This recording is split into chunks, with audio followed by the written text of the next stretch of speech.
With trembling hands, the old man took his final breaths and placed a gold coin in his mouth. Then, mustering every last bit of strength he had, he bit down hard on the gold bar. It's said that when a dying person holds gold in their mouth, someone will come to collect the body, and the organization will judge by how deep the bite marks are, just how much hatred the client carried to their grave. The deeper the hatred, the deeper the marks, and that determines whether they'll carry out the revenge. The geisha before them was one such client. She had to entertain over 100 men every single day, so it's safe to say her resentment ran bone deep. The reason she had pushed herself so hard all came down to the lowlife she'd married. Not only had he cheated her out of everything she owned, he had sold her to a brothel to work as a prostitute, turning her into nothing more than a cash cow. In the end, she finally figured out that her husband had been in cahoots with the brothel owner from the very start, and together they had destroyed her life completely. Desperate for revenge against this scumbag, she converted every coin she'd ever earned into that single piece of gold. Before she died, her one wish was for this man to grant her final request. Meanwhile, the scumbag, completely clueless, was kicking back and enjoying his wine. Then suddenly the door was thrown wide open. The scumbag spun around and nearly jumped out of his skin. Before he could even process what was happening, the boss told him someone was out there gunning for him. If he wanted to stay alive,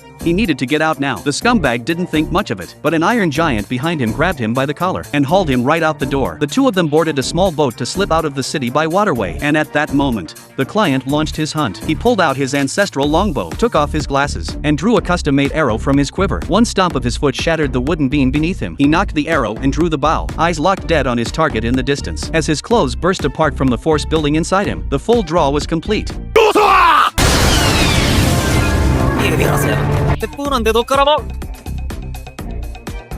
Both of them took the hit and plunged into the river. The scumbag's bodyguard didn't even have time to react before he was taken out in a single shot. The scumbag thrashed in the water for a moment, then swam hard for the bank. But just when he thought he was in the clear, another member of the organization stepped out of the shadows. Steel spikes extended from the bottom of his boots, and he let out a thunderous roar over the water. While the scumbag's ears were still ringing, the man crossed the river and cut him down with a single sword strike. Half the body drifted in the moonlit water as the man came to a sharp, sudden stop. The other target was the casino boss, clearly the real mastermind behind it all. A young girl had already been waiting at his door. The lecherous old boss had only one thing on his mind, with no idea that danger was creeping closer with every second. The white-haired man kissed a golden handkerchief, swirled it through the air in a seductive motion, then pressed it against the boss's face. The boss was instantly hit by the curse. He barely managed a sound before going limp, struggled for just a moment, then went completely still. The white-haired man then opened his coat, revealing a tattoo of the Virgin Mary on his back. He was here to grant absolution to all those drowning in sin.